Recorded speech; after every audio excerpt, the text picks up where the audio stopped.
It's Giana Cicchelli here with my very good friend Paul, who is a root Hello. worker, and he wants to talk to us about working with Saint Joseph. Hey, Paul! Hi, how's it going? Welcome! Yay! I'm so glad to have Yay! you. I know, it's so funny that we've been friends for this many years and now we're doing this. Right? A little bit of background. Me and Paul met at the SATs. We were not at the same, we didn't go to the same school, but we took the test at the same place.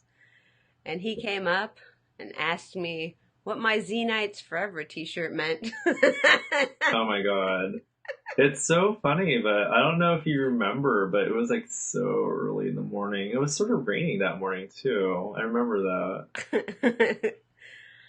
And I just remember like everyone just like being like Saturday morning at like 9 in the morning taking this stupid standardized test and just like looking miserable. And then I saw you and I was like, yay. Yeah.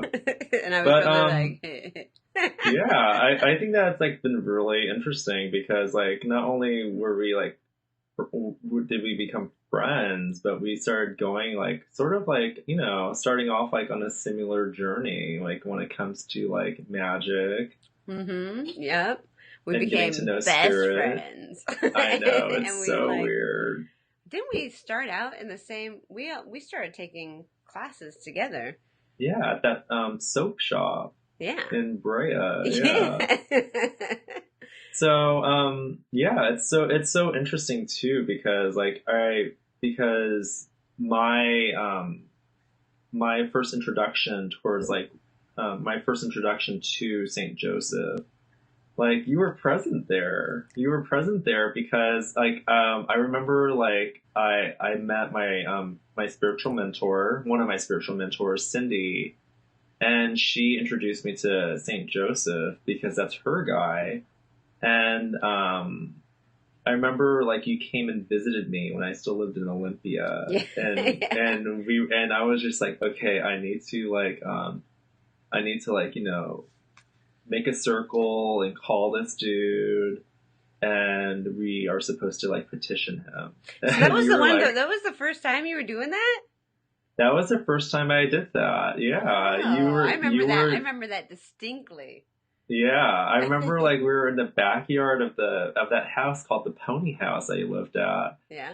And then like I thought it was like very important for me to like have like a friend with me when it was happening because I was just like, oh geez Louise, like if anything like wonky happens, like I need a witness. Probably wasn't my fault. But like it was really interesting because like, like for me, like I was so unfamiliar with root work or conjure work at the time. Like it was like my first introduction to it by meeting Cindy Toto. I'll talk more about her later. Where like it was like really formulaic, like formative is like what it is, not formulaic. For me at the time to like have like my best friend who's also like my soul sister Right. like calling someone who like eventually with calling upon a spirit who like eventually became like a very like major thing for me. So I was introduced to Saint Joseph by my spiritual mentor, Cindy Toto, who Toto Mojo, I'll put a at link. totomojo.com. And I just kind of, I don't know, like I just kind of just found her online, and it was like really, and I found her online. I called her, and I was like, I need some help, because I'm all about like asking for help like when I need it. Like I think that's something that's very important that like I think all like spiritual workers, magical practitioners need to understand is that you're not alone. Don't do things alone. No one succeeds alone. No one dies alone. It's just like you have to just like ask for help. And I at the time was like I am having a lot of questions and not a lot of like I don't feel like I know what my options are.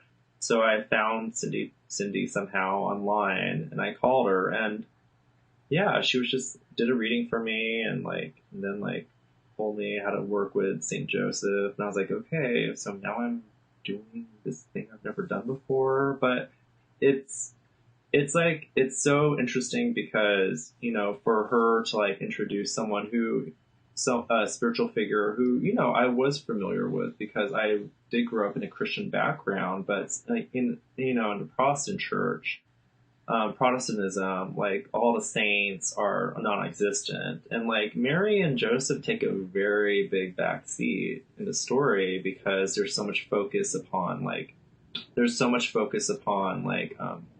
Jesus and dogma, where there doesn't want to be a focus on what they think is a little sacrilegious, which is sainthood. So there was like very little focus on Mary and Joseph in that matter. But Saint Joseph is like amazing because he's kind of like just like there for you. He's like the dad, you know. He is like the dad, and like, you know, within that spiritual family, that pantheon, if you will. And that was like very, like, for me personally, that was like something very important because like I'm not very close with my family, so like I feel like it's like Spirit's way of saying like, you need a family, so here is your father figure. And Saint Joseph is like, you know, for me, like, is like a very important like spiritual father figure because I need to have that kind of parent. Mm-hmm. You know, I don't feel very close to like my parents, so it's like the universe was like, you need to feel close to like, you know, some parents, whether right. It's physical or spiritual, and this is your spiritual dad. So it's been, and he's like, you know, he is the person, he's a guy who takes in all the orphans. Yeah. Because, yeah. I remember when you were first telling me about it, and this sort of like changed the definition of it in my mind, was when you were saying like, he's like the ultimate father. Like, think about it. He's being told that this kid is not his. Yeah. And I was like, yeah, actually, yeah. Right? And how come he doesn't get more spotlight on having sort of like that virtuous nature of like loving the child that is not his? Yeah, I mean, like, he definitely like did his dad thing. Like, he taught Jesus how to be a carpenter. Like, you know, like if it was like if it was any kid that you didn't care about, you'd just be like, yeah, do whatever you want. You can run around the town naked for all I care. But like, you know, Joseph like really was like Jesus's earthly father, right? Until Jesus, like, you know, like ran away to the temple and then told his parents like, I'm good. I'm good. I'm good from now on. And, you know, and the parents were like, okay, well, I guess he's good. Like, or, you know, so it's, you know, it's really also just like, he's such a symbol, like such a strong symbol of someone who really like sacrificed like his life, because, you know, not only is he like, oh, so this woman I'm supposed to marry is already pregnant with God's child, but now I have to like leave because, you know, like I have this crazy king chasing us, and like my family may not understand how she's miraculously pregnant. Like, I have to abandon everything. You know, it's kind of like watching King of Thrones. Because like back, you know, in King of Thrones, they show like, you know, how much it takes to move like a group of people from point A to point B. Like, mm-hmm. You basically need to have like guards, you need to have like handmaidens who cook and clean for you. You have to take all these things with you, and there's just no guarantee that you're going to get from point A to point B. You might get killed by some highwayman, you know, and it's like, and by the time you get to point B, then like you have to like make sure that someone on point B is like not going to kill you or can vouch for you. It's like the same idea back then. Like, it wasn't like, you know, like, oh, hey, honey, let's go to Bethlehem this weekend. Oh, yeah, sure. Let's do it. Like, it, you know, it was like travel, and there was like a lot of like risk involved, especially going to a place where you have no connection, no one to vouch for you. So people are going to look at you like, who are these like, you know, these new village idiots that we don't know? Like, who are these people? Oh, you're a carpenter. Is that real? Is that right? Like, how are we supposed to trust you? Like, it's weird. I mean, like, people don't seem to realize that travel was so, like, was was really dangerous in so many aspects. I mean, like, it wasn't until like, World War One, where like people stopped doing like that formality of being like, oh, here's some letters of people who can vouch for me. Like, that's what people did back then, because you didn't have like photo IDs to say like, I am Paul, Right. you are Giana. Right. Like, you had to have letters going like, oh, like the Earl of like County York says this is who I am, and you must believe it because there's a seal. But basically, like, back to like the point was, he paid a huge sacrifice. He was, he's like a very virtuous, strong, courageous man who decided to be like the earthly father of the Son of God. So he's definitely like, he's definitely like a strong father figure, like spiritually, like, and like he really sets that example. And also another thing that I really identified with when I like was introduced to Saint Joseph was, he's a worker. He works hard, like being a carpenter takes a lot of like discipline and it's like working with your hands. And honestly, I like working. So it's like very good to like have like this role model that's just like, okay, like, good work. Right. Yeah. Can I ask you what your favorite, if this isn't too personal to ask, what your favorite type of magical working to do with Joseph is?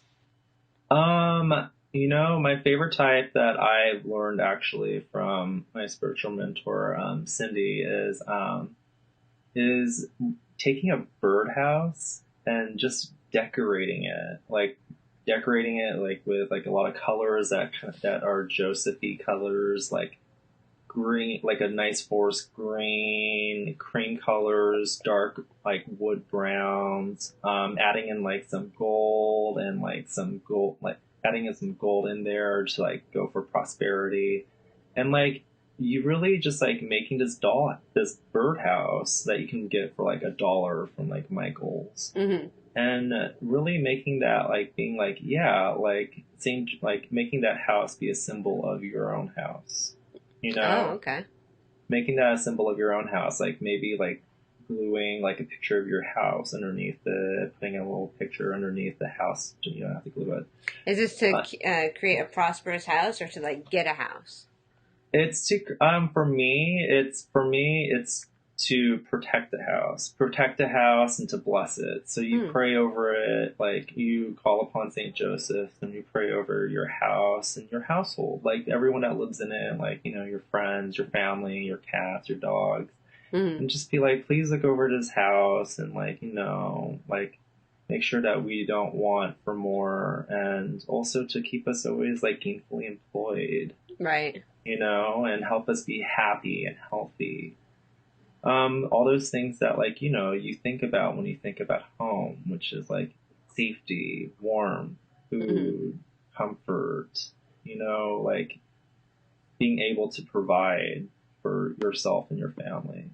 And also like another thing that's like very important is to show your gratitude, like to show your gratitude when you're employed and just giving to the needy. So I like, whenever I have a couple of extra bucks, I like to donate to the food bank in my city, Seattle. So I like to go to Food Lifeline and donate like $20 here and there, like once a month, because that's super cool. Yeah, I mean, it's basically like another focus upon like thinking about like just the ones that are needy in our community, because Saint Joseph like really looks out for like orphans and taking in those who are in need of shelter. I mean, that's what he really symbolizes. So like within our own community, it's like really important when you work with him to show gratitude and also like display those characters that make Joseph who he is by displaying those within yourself and helping those needy. Actually, yeah, I totally agree. It's something I recently did.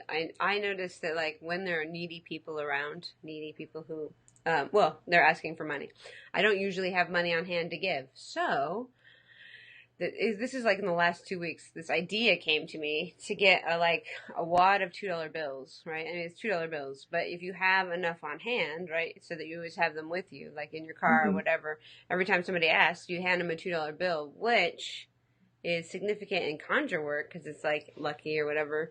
But Yeah. also it's like giving, having something to give, being ready to give. And Yeah. that's a really recent development, so it's very interesting. I think that's like I think that like, if you are up like in like into that groove of like interacting with people, that's like really good. But I'm such a like fast like walker because like I live in like in a walking city Mm-hmm. where like I don't stop for people because it's just like, oh god, like what is this now? Right.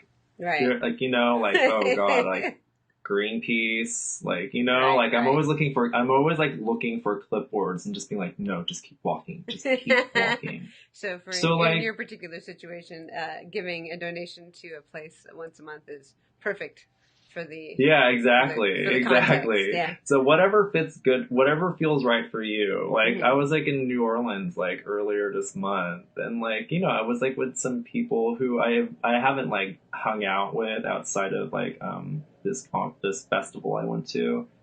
And like they're talking to homeless people because they're like, oh, the homeless person said hello to me, and so of course I said hello back, and they started this conversation. And I'm like so city boy, going like, why are we stopping? Like, why did we stop? What's happening here? Like, is there an emergency? Do you need help? Oh, okay, like we need to keep going. So it's like one of those like weird things that like makes me like really like think like, where do I live? Where am I from? Like, why am I acting like this? Like, homeless person just wants to talk. No, they won't, if they're not going to get a dollar out of you, they'll talk to you. Right. Right.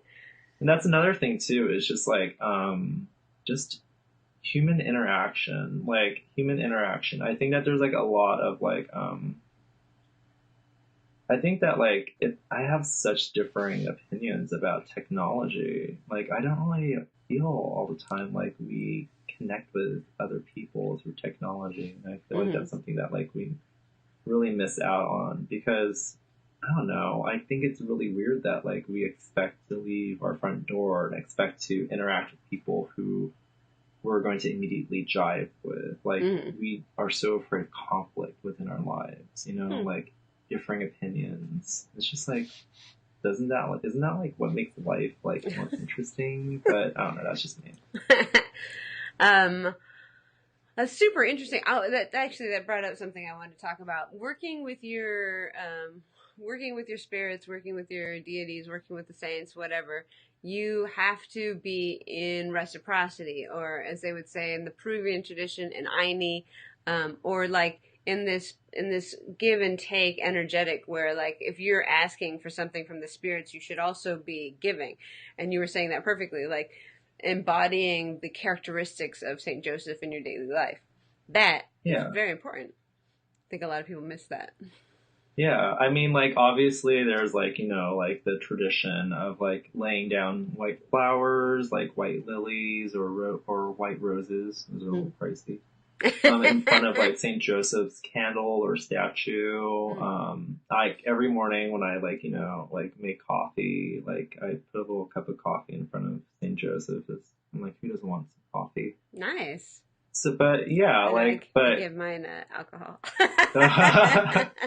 I know. I'm like, I'm still like, like in this like weird boat of just like, do I give them alcohol now or after they help me out? I know, afternoon delight. A little bit of coffee in the morning. Yeah, for sure. Yeah. So. Yeah, like I'm still very much very much in the learning stages. I'm going to time out really quick on Paul because he is a Libra. And so even though he's been practicing for a really long time and he's very good at what he does, it's like that, the Libra, like, you won't, something stops you from being able to claim that you know what I mean? Paul is very good. I thank you for that. Like, it's really funny is like I attend a spiritualist church in Seattle. It's called Tower Memorial. It's been around since like the 1920s, and this church is this church is going through a lot of like the same symptoms that a lot of like older churches go through, which is, like having like a older congregation, and like there's those signs where you think to yourself like, oh gosh, is this like the last couple of generations before this church is like kaput?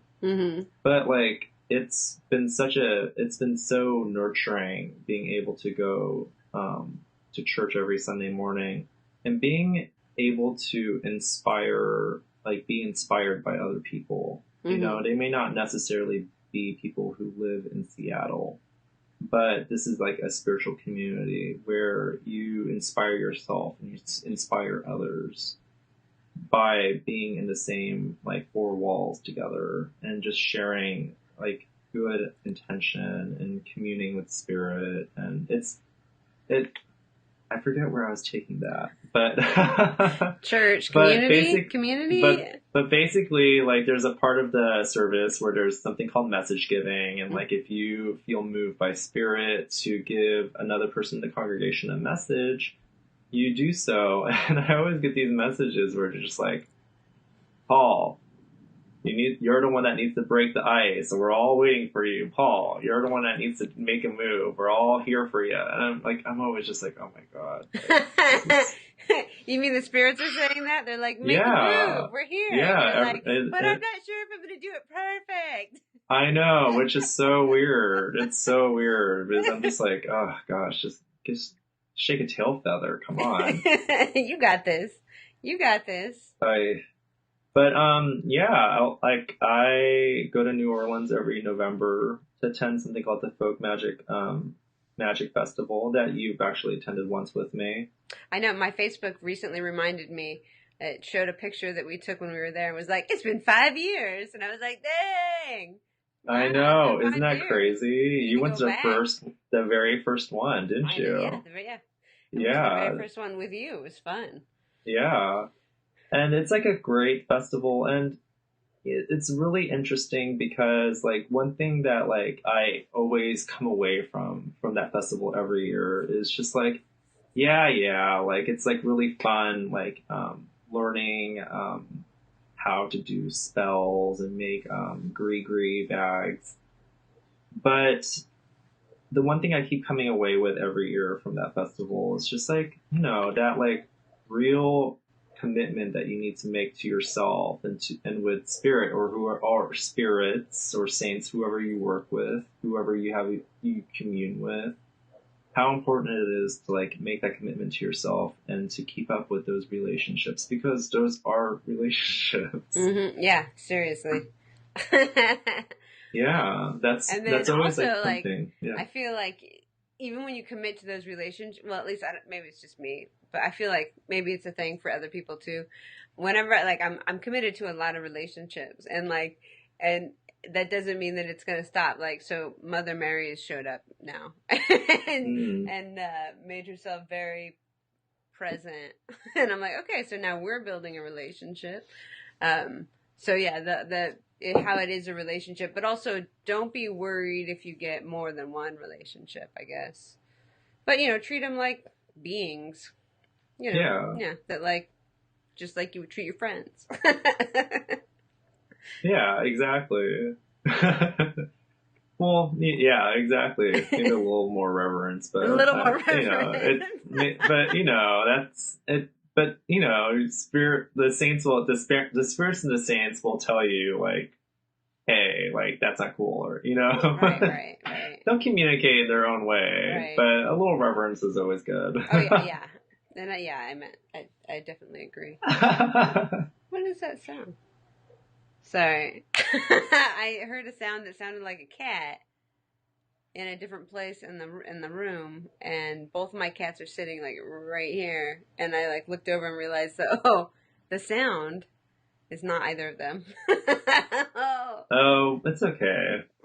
It's just something saying hello. Right. Well, I'm letting you know as well. Something is saying Yeah. hello. I think the thing that bugs me the most though is that whenever like someone wants to drop by and say hello, it's usually always like 3 or 4 in the morning. Yeah.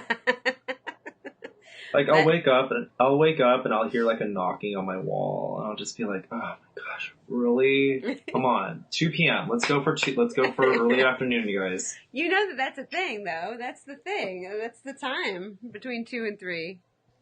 I know. It's like, come on, guys. Do we know like, why? I'm trying to be like one of those point. good people. Right, one of the good people. Yeah, those good people that go to bed at like 10 p.m. and wake up at 6. I want to be one of those people. And I'm just like, this doesn't really work out. The knocking at 3. Like, why do they knock at 3? Is it because it's easier for us to hear them because it's quieter? That is what I believe, or what I would go with. It's just like, like 3. Well, also a lot of people believe that like this is another new thing that I learned. And I'll tell you another thing I learned. Yeah. This last trip to New Orleans was 3 a.m. is more like the natural witching hour than 1 a.m. I think I knew that. Yeah. Mm-hmm. And also like, like other people will also point out that like at night, since there's like less people awake and like people and spirits and energies are more attracted towards the ones that are awake, going like, this one's looking for something, or also more psychically toned people. Yeah. Right. Because I think maybe also because it's darker, the veil is thinner, just because like your eyes are more likely to see things that you don't usually see in the daytime, because does that make sense? It's kind of what I'm seeing right now, but I don't know if that's true or not. No, I totally agree with that. Yeah. Oh, another thing I learned this year, and like I like heard it, and I was like, that makes so much sense. I don't know why I haven't tried that yet. Is covering your head. Oh yeah, Yeah. Dude.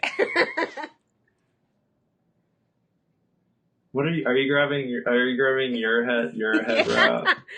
This has been a thing, and my grandfather has been. Yeah, there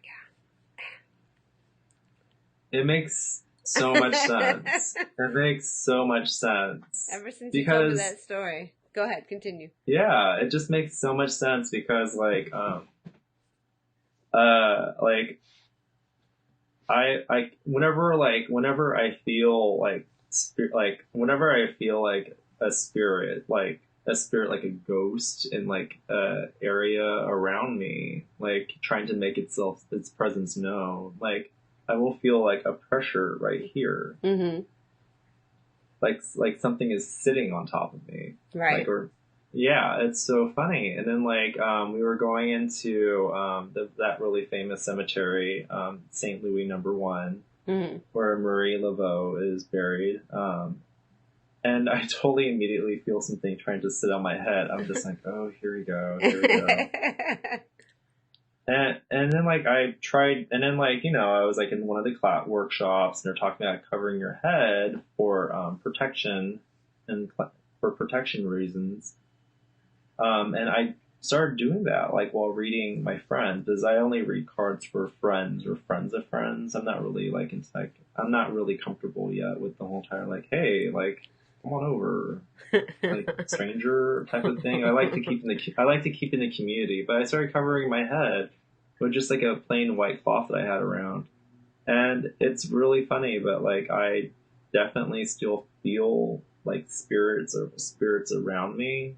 But nothing is like attaching itself to me this time, which, in the past, like it was like one of those things where like after I would do a reading, I would just be like, okay, everyone out. I need to like sweep down the house. Like I need a sage to suck her down. Like everyone out. Like it was, but now like, like I still do the space cleansing, but now I'm a little like less like, oh, something on me attached to me. Yeah, I think that's a super, I've noticed that with a lot of my friends who are practitioners. They wear things on their head when they're practicing. But ever since you told me that story, I was like, oh yeah, I'm gonna try this out. So I do it occasionally.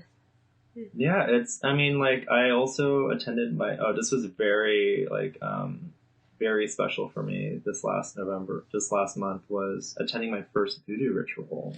Oh. And did I know about this? I don't know if you told me about this. Like, yeah, I was invited by a practitioner who is part of the house, led by Mambo Sally Ann Glassman. Mm-hmm. And she's like she, has lived in New Orleans for decades. And she's, been a high priestess of Haitian voodoo for that whole time. And, I got to like meet her, and it was kind of like one of those things like, I only read about you in books. Oh my God, I'm meeting you in person. I'm like starstruck, and she's just like totally just like zenned out. Like, I've never met someone so zenned out. I was very just like at like very like in awe, like, oh my God, like, fanboy. At the same time, I'm like so like put at ease by like this, like just like trickling brook energy coming from her, and I was like, okay. That's awesome. But yeah, it was very important to like cover your head during that ritual. It was very important. That's awesome. Did you do that in New Orleans, or did you do that? Yeah. Oh, nice. Yeah, so this was definitely a great trip. Learned a lot of things, but once again, coming away with that same thing of just like, you have to commit to yourself. You have to, you have to treat these relationships with these spirits and these saints. Like, if it was like just a relationship with an actual physical person that you're friends with, and not like one of those like, hey girl, hey, like texting, like relationships. You need to actually like call on the phone. Right. Come by with like a pie. Look at me, I'm rhyming. Yeah, so other than that, I think that like one thing that was like very interesting that came up on your Facebook that you posted was the problem of sexism in the magic world. Such a good article. I know, right? I know. And like some people were like poking fun at it on other people's Facebooks, and I was like, oh, I gotta not pay attention. Like, there's serious sexism within the witchcraft community. And it blows my mind, because we are totally a deviant subculture, and yet we're still reproducing social norms and seemingly like binding ourselves to them. Yeah.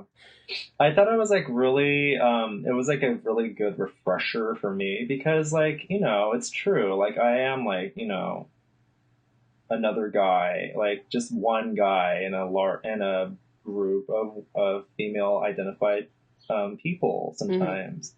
And I find myself catching myself just going like, hey Paul, like, stop taking up so much airspace.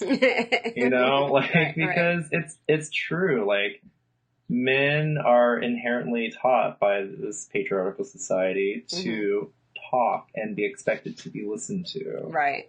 To take up space.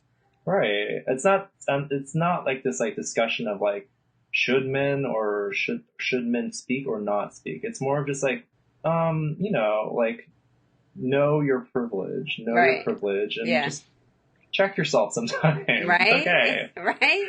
Okay. I saw some comments that were like, whenever I go to like magical circles where like women are in charge, they make me feel really uncomfortable, and like, all right, so that might happen sometimes, but I know that anytime I've been in circle, like, it's not so much that women are put at the center as much as like women are given reverence in this particular platform, and people totally get put off by that, seemingly because that's not true in normative society.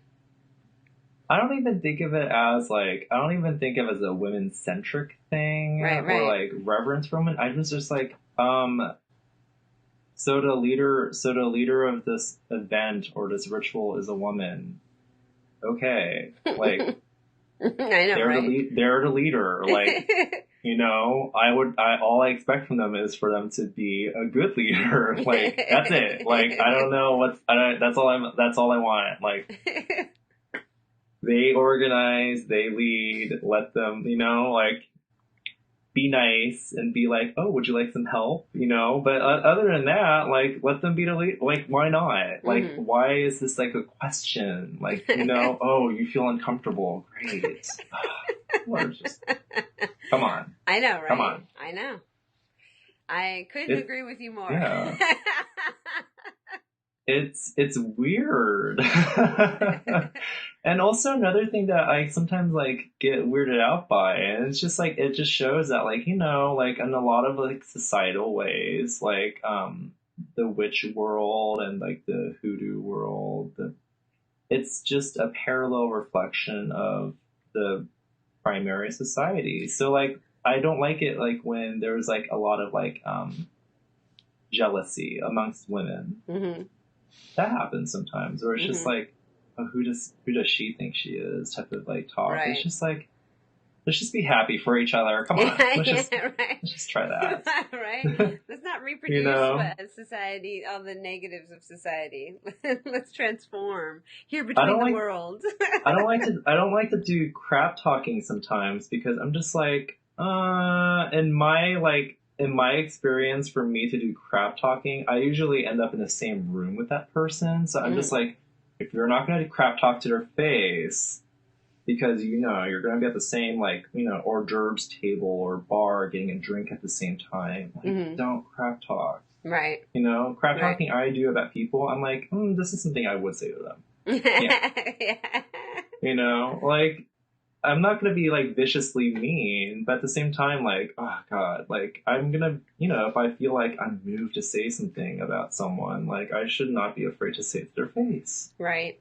Also, this sort of brings to mind in our first group where we were learning the basic tenets of eclectic Wicca with our first teacher, Cindy, which is so funny. You have two Cindy teachers. I know. Cindy with a C and now a Cindy with an S. Yeah. Yes. One of the first rules that she told us was that we were not allowed to do any backbiting, that like backbiting was not allowed in the group if we wanted to be a part of it. And I remember thinking, like, that's a silly rule. And then turns out, like, that's a very important rule. Like, it's a constant rule. Very important rule. Like, if you want to have a group that is working, you have to not allow backbiting, because I think our society backbites in general. And so you have to, like, take particular effort to not do that, and then it makes the whole thing flow better.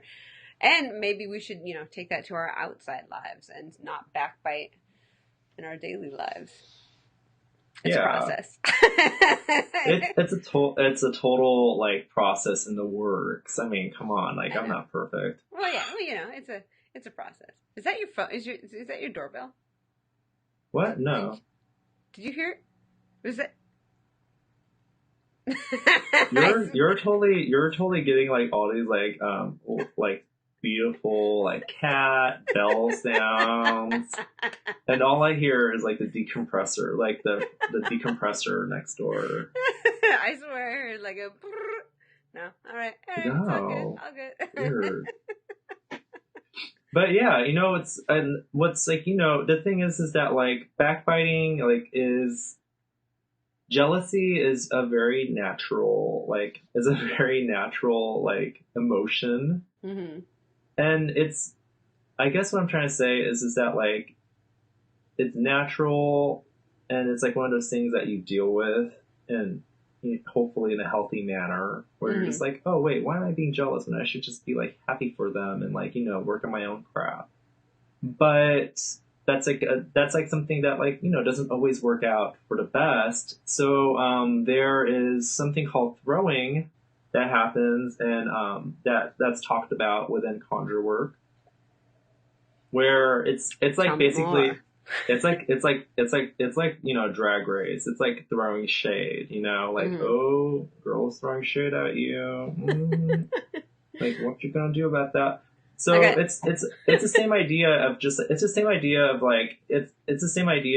like within Wicca of like, you know, of what is it called, the Wiccan read, like to be silent, being one of the tenets. It's like the same idea of just like, you know, like sometimes you don't want to put everything, you don't want to say everything or put everything out that you're doing because, you know, someone could be throwing at you because maybe they're just jealous because they're like, oh, I hear so-and-so is a good root worker and they're, you know, putting up all these pictures on Facebook of like whatever work they're doing and I feel jealous about them and like, not even intentionally, but unintentionally just being like, ooh, I'm jealous. And that jealousy will like, you know, be throwing unintentional energy being thrown at another person.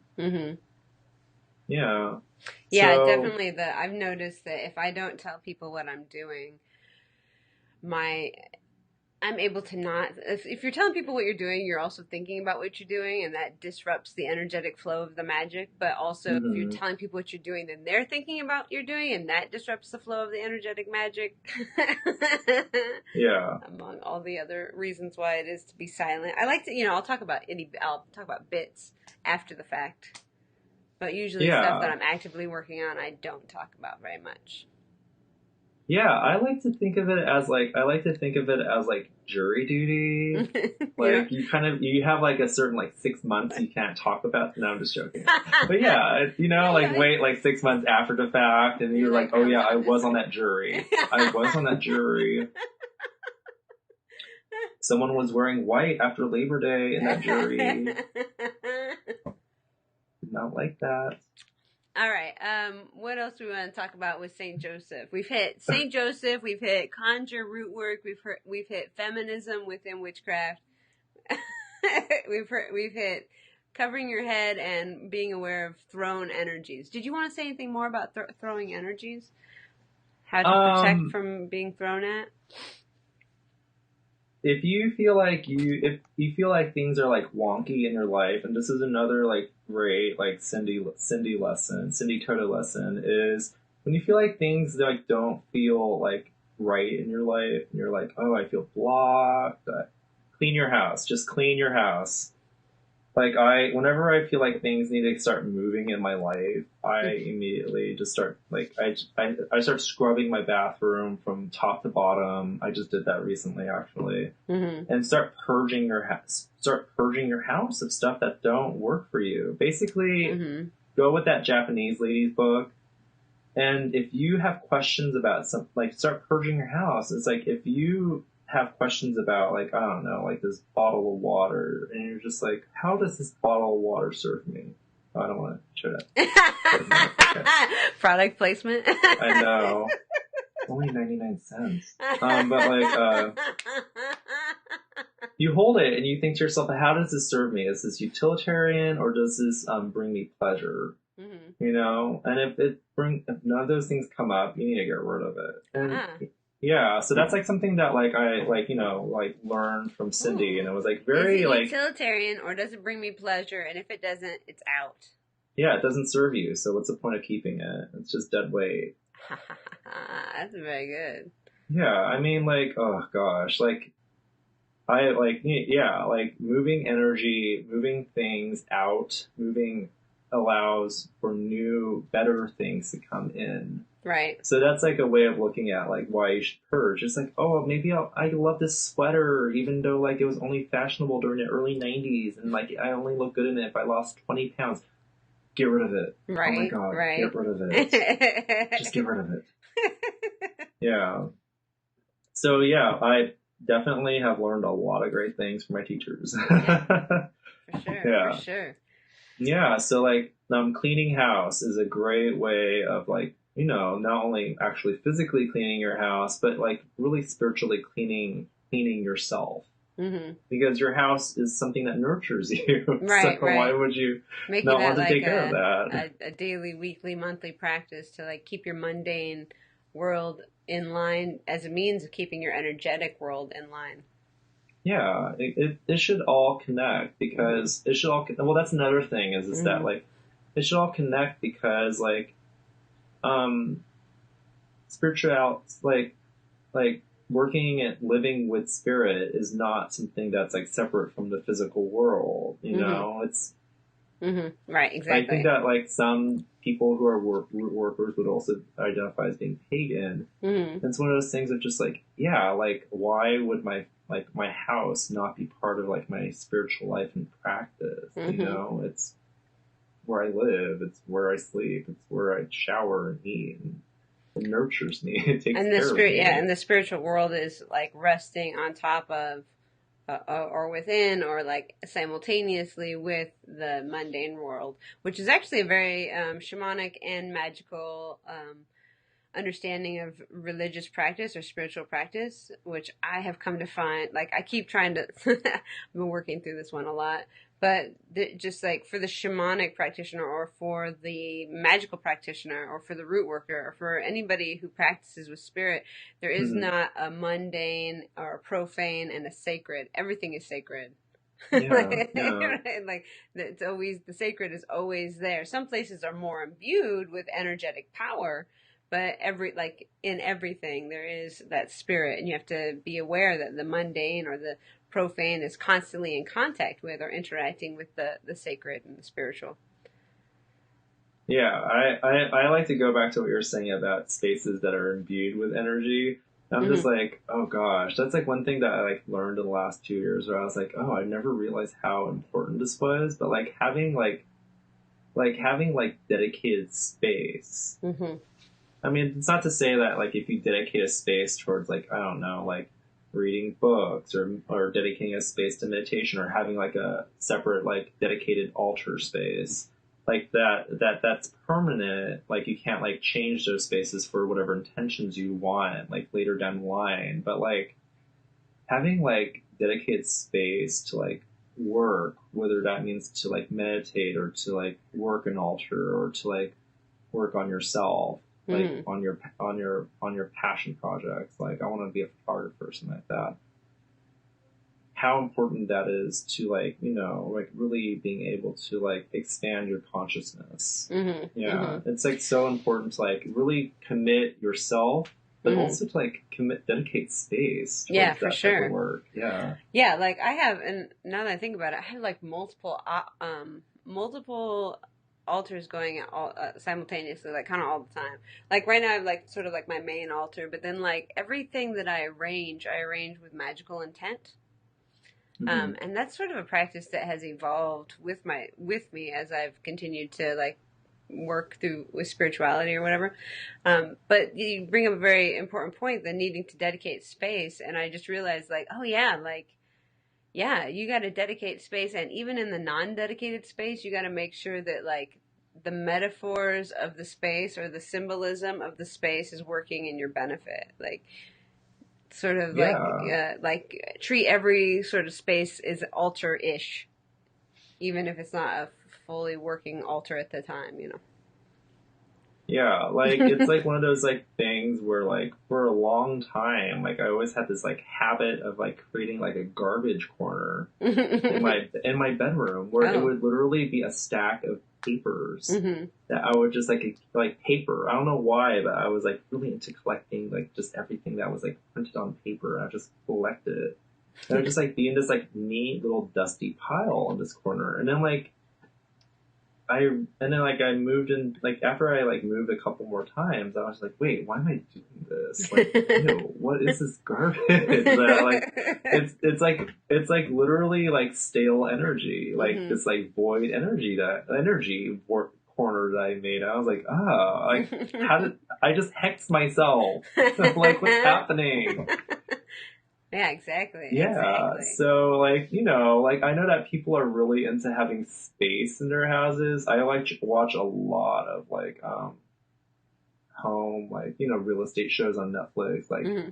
first time home buyers, and they're like, oh, it's really small. Like I need more space. Now all I keep thinking about is like, do what? Like why do you have so much stuff, honey? Come on. Yeah, people are. Yeah, it's just like, oh, I need so much space. I'm just like, get rid of stuff. It's okay. You don't need it. Yeah. Totally. Well, um, anything else you want to talk about? I think we're almost running out of time. Almost. I was like, it was so funny because I was like, I forgot how long we agreed on Oh, talking. it doesn't matter. We're at 50 minutes right now. But like you can do is like it doesn't matter. I have all the time we need, but I will probably Well, get since done. like we're almost like, I think that we should like finish at like at the hour point. So we have like what, 10 more minutes? Yeah, yeah. Yeah. I mean, basically, like, I don't know what we can talk about. It's so funny because I brought up like I don't know, like that's another thing that we can bring up is like the fact that we're both part of like the feminist majority Oh yeah! Oh my group god! on our community college We went to the campus. same community. God, I forget. Like Paul, we have shared so many lifetimes in this lifetime. I forget. Yeah, it's so funny. So we talk about like we're talking about sexism and in the magic world, and I'm just like, that's all I want to talk about now. I know. I'm like the weird like sexism, like yeah, like just just like this like really weird like people's like inability or just like not wanting to talk about just like sexism or like cultural appropriation. That's another thing that about cultural appropriation is that it's like very strange for like sometimes I catch myself in the morning going like after I like do like my morning prayers where I'll just be like, Spirit, is this weird that a Korean American is like practicing like RootWork? Okay, so I do have a little bit of like Yeah. a little bit of something. I've been like really mulling over this cultural appropriation thing because I totally understand and agree that capitalist consumerist culture and the selling of like cultural like the selling of cultural commodity is problematic. I get that. But it seems like people are throwing around the term cultural appropriation within spiritual circles, and that in and of itself is trying, in my opinion, it's saying that the spirit isn't alive and acting. Because it seems to me that feathers have spirit, rocks have spirit, everything has spirit, and the spirits, if they want to talk to you, will talk to you.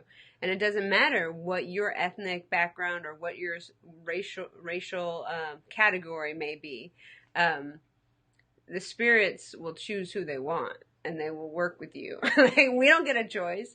So to say that, like, well, why can't you go do your own Korean practice? You have your own culture. Like, no. Yeah, it's like so funny because I'm just like, talk about something that's even more foreign to me. Like just because I'm a Korean American, I'm supposed to immediately be able to like, tap into. I don't even speak Korean. I'm like, this is how it's just like one of those things where I'm like, okay. Like that's another thing is that like, it's like one of those things that like I'm not saying that people shouldn't mull over it because I think that people should question everything that they're doing because questioning like your spiritual work like is good because it just keeps you on your toes. It just does. Right. If you're not able to question your spirituality, like I think that's a dogma. Right. That's very dogmatic. So I mean, I also believe that like spirit chooses like helps guide you, and sometimes like who would have known that I would be doing root work and you would be like you would be a Korean shaman.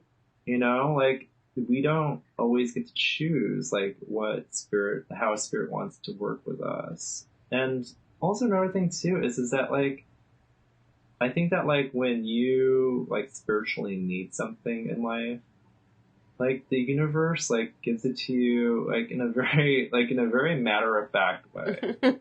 And for me it was very much just like, hey, like remember that guy that you read about in the Bible when you were 6? Well, he's back in your life because that is like, because that was like spirit back then being like, hey, don't forget about me. Right. Yeah, right. And like for me it's like very much like a coming home type of thing because for me like I had like a relationship with like Jesus like growing up, but it was like one of those things where it was like I don't agree with this church, but I still have like this relationship with like the Son of God. How does this feel right? And I, like as an adult, like I think now just like, oh wait, it feels right for me. So that's all that matters because, it's not my relation. It's so there was like this, separation and disagreement with with a church that I was growing up with. Mm-hmm. But that doesn't necessarily have to dictate my relationship with God. Right. Right. Yeah. And I mean, obviously, I wouldn't be doing root work if I didn't have like this relationship with Jesus Christ and realize like, oh, he's a cool dude. Like, he's not a dick. Mm-hmm. People immediately associate with that. They're like, oh my God, like these Christians are so bigoted and so judgmental. So Jesus must be the same way. It's like, no, like, it's not, that's like saying like Muhammad is like, a violent terrorist because one or two people decided to do a terrorist act. Right, It's right. it's just like, come on, people. Right, right. Yeah. I'm on board with that. Actually, I've been taking, I don't know if I told you, I'm taking a Haitian dance class now. Oh, cool. Plug for Novuyo. I'm hoping to have her on in a couple weeks. At the LA Center, LA Live Arts or something like that. Mm-hmm. Anyway, I'll plug it. So yeah, as I've been doing the Haitian dance and working with my friend who's also a bit into conjure, the spirits have been like letting themselves be known again, and I'm like, oh, well, like, I'm like, am I really going to move on to something? I mean, they're around, so I'm not going to ignore them, but I'm not necessarily going to dedicate, I guess. Yeah. Yeah, I mean, like, when you're, like, serving the Loas, you are, serving the Loas. Right. Like, 24/7. Right. No, so... I'm aware. That's why I'm like, like, I dig you. I don't know that. I mean, I'm already dedicated to people, but then like I oh also my God, that's feel... what happens. It's like you get the call, and it's just kind of like one of those things like you either answer it or gonna keep calling. Right, but exactly. So like, but that kind of seems like the way that it is like you can be going along with your religious or spiritual practice, and then the universe or the spirits or whatever is going to be like, just kidding. We're going to take you on a little road trip. Now you're going this way. And you're like, but I've planned my whole life on the other way. And they're like, spirituality is about being fluid. And you're like, oh. Well, it's also just to like show like we are truly like a reflection of like of American society because of the fact that like we are in this like modern industrial society, we are individuals now who keep growing who hopefully, I'm not saying that everyone like, decides to like consciously choose to like be like these like ever developing beings, but like we hope that everyone aspires to be like people who think to themselves like, I want to better myself and help others. But in the process of bettering yourself, like all of us are a progression of ourselves. We're never going to be like the same, like Giana. Like we're going to be a growing Giana, someone who's growing older with experience and age. Actually, it's interesting when you were saying American society being a reflection. It sort of popped in my head that like American society is a multicultural society, and so it kind of makes sense that spiritual traditions within American society might grow to be more multicultural and thus multi-deities. Right. I mean, especially in the magic world, like, I feel like there is, like, like, I wouldn't say trends, but different, like, waves of consciousness where people are going with the flow of, like, I don't think that there's no doubt, like, that there is, like, a correlation in a very spiritual manner of why certain like traditions get a little attention sometimes. Like, I think that it's like consciously like the societal like subconscious like flow like taps into it. And there's like a correlation of like why certain traditions like gain a little more public attention. So like this is me like putting like putting some bets out. But I think that like I honestly think that like in the magic world, and I'm seeing it a little bit now as we speak, attention being brought towards like voodoo and other Afro-Caribbean traditions. Mm-hmm. And the reason why is because like these, like right now we have like a lot of like public people's like social movements happening with Black Lives Matter groups, Mm-hmm. movements happening in major cities, thank God. Mm-hmm. Bringing and a lot, and also like a lot of like attention being brought, even like within the mainstream media, towards like inequality, pay inequality for men and women. Mm-hmm. A lot of attention being brought towards how how young people are really addressing like sexual violence, especially starting with universities and colleges, because like young people, not just women, but young people in general are starting to say like, hey, wait a minute, like if we aren't able to address like sexual violence on this college campus, like correctly, where we're not like vilifying the victim, like how are we going to move this into like the adult world after we graduate? Like people are really like focusing on that, going like, wait a minute, like what are we doing wrong? Because if we're doing it wrong here in this like higher education institution, like like the rest of the society is obviously like doing it wrong too.